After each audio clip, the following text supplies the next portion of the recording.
Yay. Okay, well, I'll start with then. So, hello. I think the best thing to do is to introduce yourself and talk about your business. Yeah, hi, my name's John Hay. I've recently changed jobs and I am now Head of Information Security at ITWORX. ITWORX is a very well-known managed service provider, IT support to everyone else. They're recently taken me on to expand their information security, so cyber security, etc. And I said I'm now 3 weeks into a new challenge, and it's all very exciting. 3 weeks. Why the change? Can you talk about the change? Why the switch over, or just when it was time for a change, I think. Yeah. New challenges. It took me a while to realise that I needed something new to take on. The end of last year, I started doing a degree in business and sustainable leadership, which is very different from cybersecurity. Yes. And I realised that it was actually change was good. Do something different. And whilst what I'm doing now is similar, there's some big differences in it. So it's rewarding and it's a bit of a challenge. I do think that is needed though, to kind of keep. Sometimes we can get a bit complacent about what we're doing. We just get stuck in the motions of it, and to get ourselves excited again for going to work and doing what we're doing, we need to sometimes just reboot everything. That's it. And I think it is good for a business sometimes when someone that's been doing a job for years and is continuing to do that job, it changes the business they leave as well. It's a new opportunity for them to look at things differently, and maybe move on and to do, I say, find a new path for them as well. So I think everyone benefits from change. No, definitely. And how are you finding that the first 3 weeks? It's good. It's a little bit different. I'm the only remote worker. ITWORX is currently based up in Aberdeen, so I go up fairly regularly to see them. But I spend most of my time working from home or going out to visit clients. It's a bit different, sort of culture-wise as well. It's an employee-owned business, so people will be familiar with like the John Lewis's. Yeah, it's the same idea as that all the employees within the business, whether that's from the IT help desk right up to the directorship, they all have a stake in the business. So it's a different sort of attitude. Everyone is invested, and everyone is looking forward because they know that's a big part of their future as well. Yeah, it's one good way to get people involved in the culture and to really care about it, is to be part of it, I suppose. So yeah, no, that is amazing. So how are you finding remote work? I know you said that you do pop to see them, but in comparison to what you were doing, were you hybrid before? I spent a lot of time on the road previously. I spent a lot of time visiting clients. I think my record in a year was, I think I did 110 nights in hotels up and down the country, and traveling sort of many tens of thousands of miles in a year. So it was remote work before, but it was very much in different places and on the move. And it was I wasn't in the office because I didn't have to be. It was just I just wasn't about to go there. And I said, yeah, take some lessons from that and bring it in. So it's a change of pace. You can get your own bed at night, and you're not. Very much so. And I mean, we may even find in this meeting that the cat joins in, and I've got the Harry sitting down behind me as well. So the pets are all here as well. I love it. They're welcome to chime in anytime they want. Is it two cats you've got, or is it a cat? I've got a cat called Minnie, who is Minnie, tiny little thing, and we have Harry the Labradoodle, who's behind me. So if you hear snoring, it is Harry, not me. Well, that's when I'll know if I'm boring you or not, because I'll be like. So through your career, from in fact, actually, what was your very first job? Oh goodness, I started off back in college. My first job, I stacked shelves for Prestos. If you remember who Presto is, you're probably about the same age as I am. I then went on, when I went to college again, I had a 3-year, became a supervisor of stacking shelves. I don't know how I did that, because I was at college all day, and I had a full-time job stacking shelves at night, 5 nights a week. I have no idea. Yeah, that was it. And you probably still had time to go out and nights out and then get back Yes, into it as well. absolutely. Yeah, Saturday nights off. This is when you Yeah, know you're getting old, when the hangover lasts 3 days, so you can't afford to I can't even risk a hangover these days. But yeah, I remember the days that, particularly during the college holidays, I could actually, after a night shift, finish at 6:30, and I was living in Leith, so there was plenty of pubs that were actually open at that time in the morning, and I could be like everybody else and have a drink and go back to bed later on. I love it. I love it. Kids these days will never know. You know what? I still miss stacking shelves. It was brilliant. You go in, you work hard, and at the end of the night, you're finished. Yeah, That's it, done. There's nothing dragging on to the next day, next week, next month. You just done and that's dusted. my first job. Actually, it was working in Safeway, and so pre-Morrison's, and it was in the bakery, and like that, it was just you went in, you had such a laugh with everyone, and then you could go on holiday. That was you. You didn't even, Yeah. at no point did I ever think about granary loaves. When as soon as I was out there, I was out there. Exactly. Yeah. It was good. And they got the cheap groceries on the way out as well. I would get changed out, like out the uniform, get changed out in normal clothes, just so no one would even stop me on the way out. Like, excuse me, do you know where? No, I'm one of you. One of you. Yeah. What, looking back at your kind of your career, sorry, and the jobs that you've had, what are you most proud of? I think it's the people I've worked with, and being able to maybe develop and inspire a little bit into them, particularly if I've gone further in my career. It doesn't necessarily even need to be other employees. It's people that I've worked with, customers, where you sit down, you have a chat, and you go like, what do you want to do? Where does your business go? What do you want to do? And being able to chat that way with people. So not necessarily about cybersecurity, but whether they've got ideas and just to almost encourage their business, to encourage their plans within their career, etc. And again, as I've become more experienced, I've had more contact, I've been able to point them in directions and find people to assist and join people up. And I really enjoy that fact, the fact that it's seen other people succeed. Yeah, that's really nice. I like that. Yeah, you're proud of when you see other people, the work that you're doing. it is. I mean, I'm a techie person by trade, and nowadays you have to do all this networking, and it doesn't come very naturally to me. But I look back at some of the networking and the links that I've made. Some of the best ones have not actually been in for me, unfortunately. They've been for other people. But it's brilliant when that can happen. Do you take part of any networking groups with? I do. It's as I say, not my natural environment. Yeah. But yeah, I get better at it, and as time goes on. I think that I remember my first one as a business owner, and it was always fine for me when going in. If I knew someone, I'd go right, I'd scurry over to them. But I can remember just going in on my own, going. So I hide behind a pastry and a coffee usually. That's it. So much coffee to be drunk. Yeah. I think the first few I did they were all sort of similar techie companies.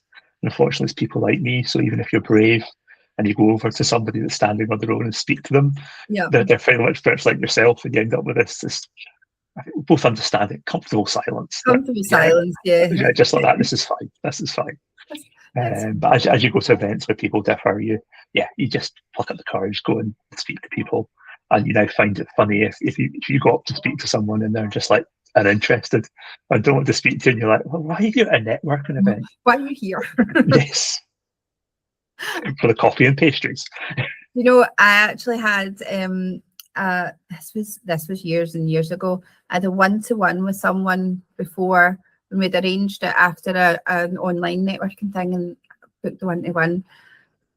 And I was like, hi, how are you? And she went, what is it that you want? And I was like, just to talk. She was like, about, and I'm like, oh fuck, I don't want to be here. Pull the plug. Yeah, it's like, okay, moving on. I'll find someone else. This is awkward enough without this. Yes. So if you were to win Euro Millions jackpot, would you still work? How much are we talking? Are we talking like the big jackpots? Oh, it's huge. Yeah, it's life Yeah, changing. No. The best one of all the people. No, I don't. I mean, I know which super yacht I'd order. I've got that planned out already. I've been on the website. Yeah, I'm off. I'm out of there. And just living your life. Yeah, it would be. Yeah, and I think suppose we all have a price. I think definitely when I was younger, it was winning the lottery. It's now checking my pension every evening. It's like, that is, yeah, priorities change. Although it does. still holding out for that lottery win. No, that's it. I've got 18 years until I'm supposed to retire, so I may as well enjoy those 18 years. If I'm going to have to work, I may as well enjoy it. Absolutely, which brings me back to the new job. So tell me more about what you're actually doing. So it's initially moving it into the company. I've got to look after the company's own information security. I've done work for the company ITWORX many years, so I know them already. I'd visit them every year and have chats and conversations, so I'm not unfamiliar with them. So we're looking at our own infrastructure, our own systems, our own policies, procedures, and then looking how we can apply them to our customers to improve their services. But I'm also at the same time providing services to customers, be that information security, looking for cyber essentials, cyber assurance, ISO 27001, all these things to help the customers with. But at the same, and ITWORX now are looking to expand into the central belt of Scotland from Aberdeen. They'd have customers up and down the country, but they are, I think, the fourth biggest IT support company within the Aberdeenshire area, depending on how you measure it. So to grow, we're needing to look outside of our local area. So just sort of, if I can build business in the central belt, we can then bring more people in. If we need IT support people, we can bring IT support people in. And that I find exciting because it is bringing people into the business, growing their careers, and takes me back to what I really enjoy, which is developing people and businesses. Yeah, no, absolutely, absolutely. So I want to know, what is the biggest myth you've actually ever heard about work related? Biggest myth? Oh God, in cyber, there's so many of them, particularly in an industry where so many people trade in fear, and it. Yeah, I've seen some terrible stories where like you're everybody's doomed. It's all going to be terrible and horrible. When the realization is that, particularly in cyber, is that some very simple steps that don't necessarily cost any money or very little money will stop over 90% of issues of cyber attacks happening in the first place. And it's bringing that in simple language rather than as in fear that I think makes a difference. So yeah, I think the biggest myth is that it doesn't necessarily, it has to be complicated and has to be expensive. And I think if you just do the foundations, basics very well, you're in a very good position and you're not going to be much poorer. Yeah. But to be fair though, from when we first started hearing about cybersecurity, just when it was kind of coming in, although it's probably always existed, but it's more just, it seemed to have become more prevalent when more people, I think when people are working from home more as well. I think I heard a lot more about it with people having their laptops and working from home. But the general chat was this fear factor. The marketing side of things was a whole, fear industry with it. But people scams and things are more sophisticated. How are you finding that? It's interesting as security improves. We see this, not only do the scams become more sophisticated, some of them become simpler. They go back to the old style in-person scams. It's not about the kid sitting there with his can of Red Bull, his laptop covering stickers in a dark room, hacking into things. Yeah. It's actually people picking up the phone and talking and getting information that way and getting people to pass on information. And we also see people ignoring the insider threat, your own members of staff. I mean, some things that have always happened, the sales member walks off with your entire database. Yeah. In tech, we're increasingly seeing people are changing jobs all the time, but they're taking the code they've written with them. Now, that's technically copyright and owned by the previous employer. And that can cause all sorts of problems down the line. So, yeah, it takes many, many forms. And again, become more complicated. And sometimes they become just simple, pick up the phone or meet them in the street, meet them somewhere. It's ever evolving. Yeah. That is so interesting. I never actually thought about the fact that you'll have employees that would be leaving, and they do that. They'll take the full contact list, databases, everything. Yeah. Oh, they'll take all the work they've ever done with them. Yeah. And I'm sure nobody's ever done that when they've left the business. They've never thought, oh, look, I'll just take a copy of all this. And actually, that's not yours. It's not yours, yeah. It's not to deliver that. It is essentially theft. And then if you go down a little bit further, if there's people's details in there, that's a big GDPR issue. Absolutely. So, people forget to look internally as well as externally. Have you ever been scammed? I think not that you know of. I think scammers No. are bad for me and actually put money into my account. I think that never been scammed, but as part of my job, it's we used to send out test emails, phishing emails to see if we'd catch people. And I think the best example I've ever known of the right email at the right time is I was talking about the policies and procedures and the physical security of the building. And the next thing I know is I get an email about the new physical security policy. And I'm like, who the hell has done that? I've only just been speaking about it. I clicked on the link and it was one of my own phishing emails. Love that. So it does go to show you that it is just the right email, the right time.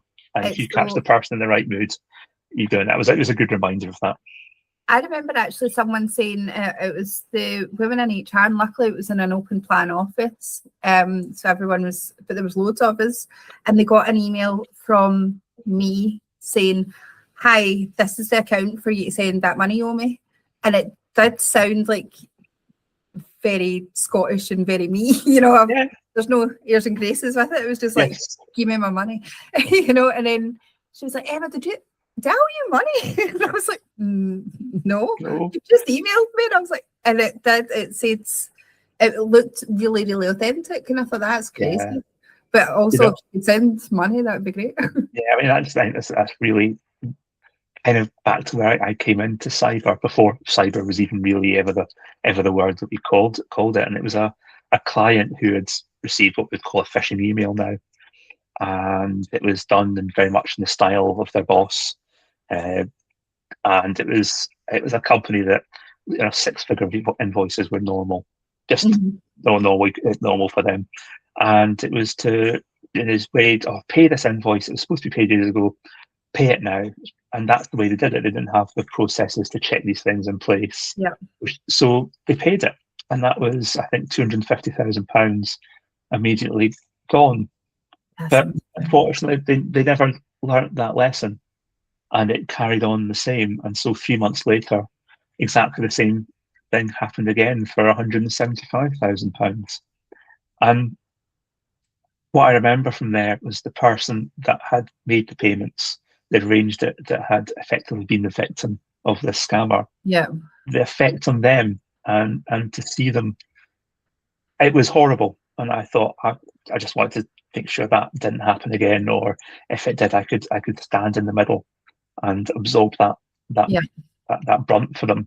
And that's where the whole move from IT into cyber came from. I think that's brilliant. I love that. And you'll be so much more vigilant and with everything. One of the most common things that I get is Meta from like Facebook. Yeah. And because I've worked with so many different accounts, I'll get people messaging me saying, "Is this real? Is this real? Is this?" And I'm like, no, don't click anything. That they're probably the worst I've came across, and I'm obviously not in the industry, but I would say it's a weekly thing of some trying to hack through social media. Yeah, I mean, I've had my new business email now for nearly on 3 weeks, and I'm already getting emails purporting to be about my boss and things like that. So it doesn't take long for these things to activate. Yeah, absolutely. What is something that you would like to promote then for anyone that's going to be watching or listening to this? Are you wanting to get one-to-ones in with people? Is there anything? Yeah, I think if we can help in any way, so form ITWORX, we always say we're one-stop shop, one phone call, one telephone number, and we can assist with everything. From my point of view with cyber, I like to sit down, have a chat. What are your worries? What are your problems? Do you know where your issues lie, and how can we resolve them for you? I'm really big on Cyber Essentials. It's a government scheme. What I like about that is that usually, if you ask a techie person, how do I sort this problem? If you ask 5 people, they'll all give you a different answer, and then we all fight to the death about who's right.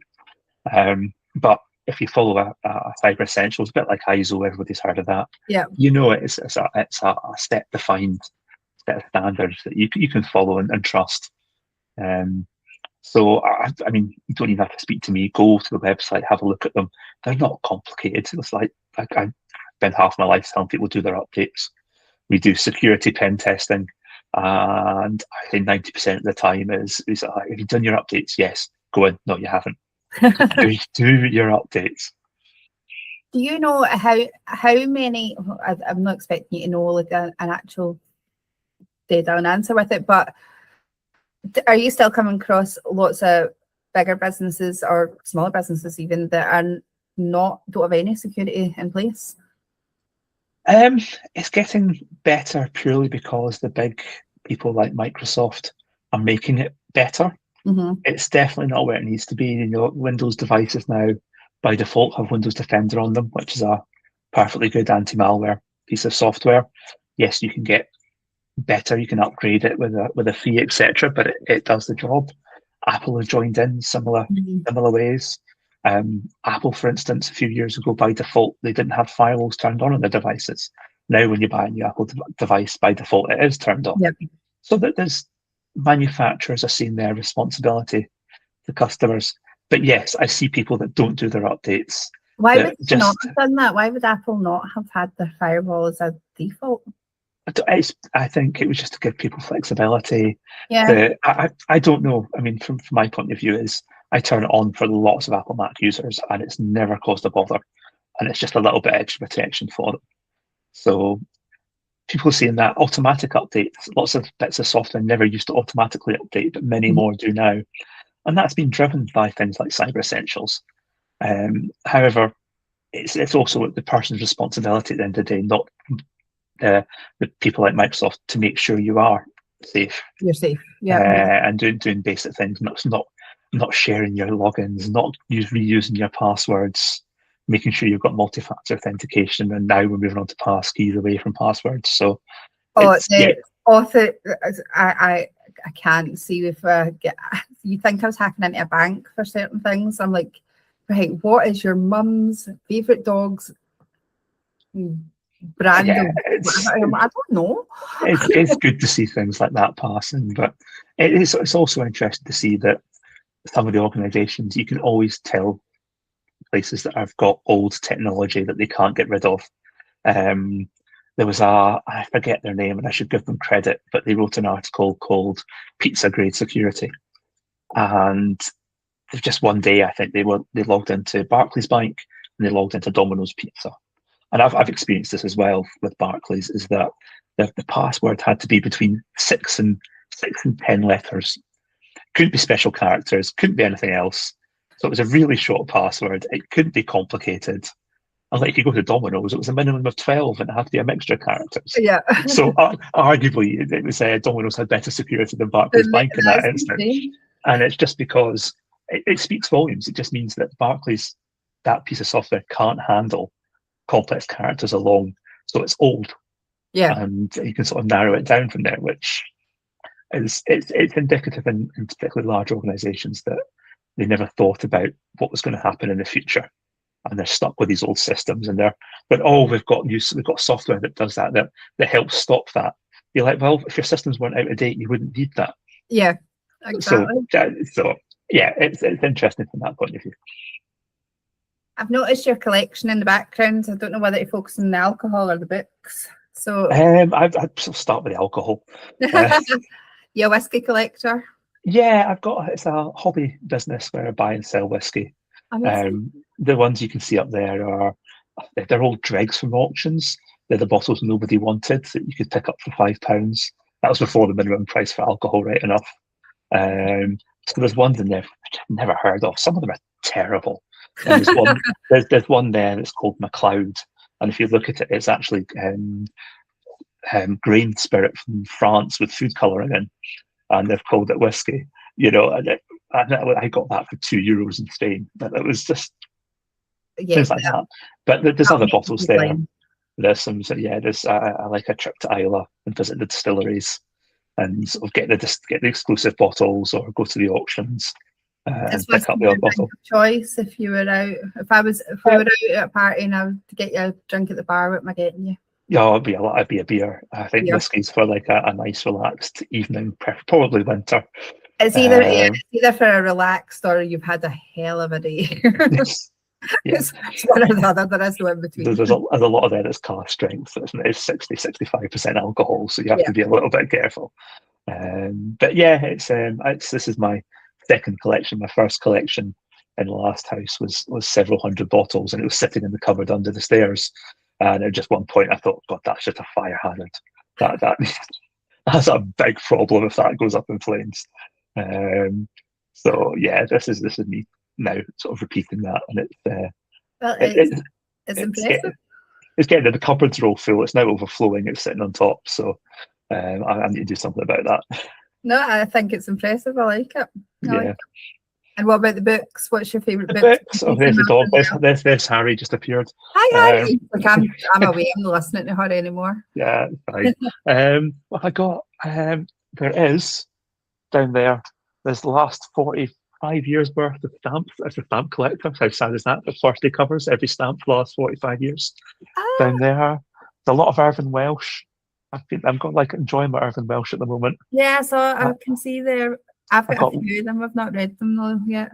A Lee Child book, just because they're nice and simple. Things like they are. So a lot of audio books because I travel a lot. Yeah. So I've been enjoying autobiographies lately.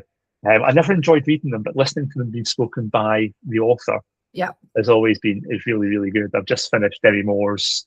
That's interesting. That's different. Plus, you get to hear it in their own voice rather than rumours and things that you hear from the tabloids.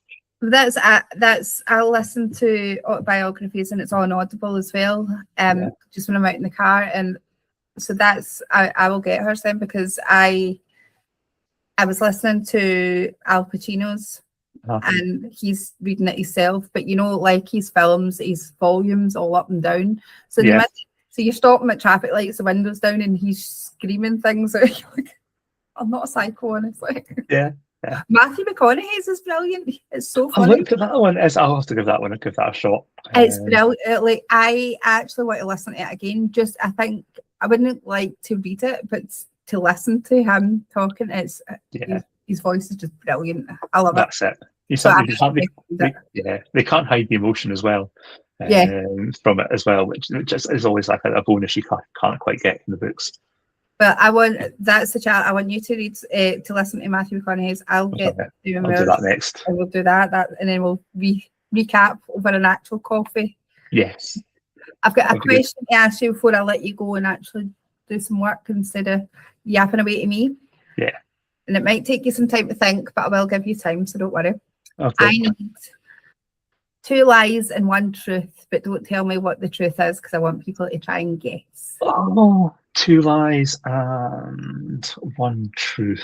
Or you can do 2 truths and 1 lie, whatever's easier for you. I'll go 2 truths and 1 lie. So it would be interesting because it's going to be a lot of people that don't know me. I'm writing it down because I'll forget.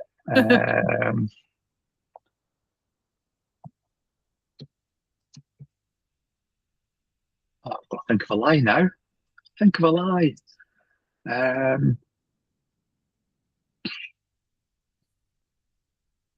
What would be a good lie? I can't tell you, otherwise people will know. I know. That's the thing. The truth ones are much better. I'm trying to think. What would be a lie that'd be quite good? Oh, let's see what AI says. Yeah, I like it.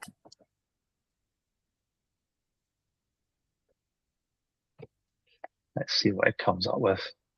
That's terrible that we've actually resorted to AI for. They know us better than ourselves. That's it. I know. That's not a lie. That's true. I will go with that one because. Right, mix them up. It's almost true. It's almost true. It's almost true. So, 2 truths and a lie. First one, I trained as a paramedic. Okay. Second one, I can speak 3 languages. Mm-hmm. And third one, I have worked as a life art model. Those are very good. There Okay. you go. Right. So it's now anyone who's watching and listening, give us your comments on what one you think is the lie. So thank you very much for your time. That's okay. It's been fun. Thank you very much. Really appreciate it. And I will stop recording.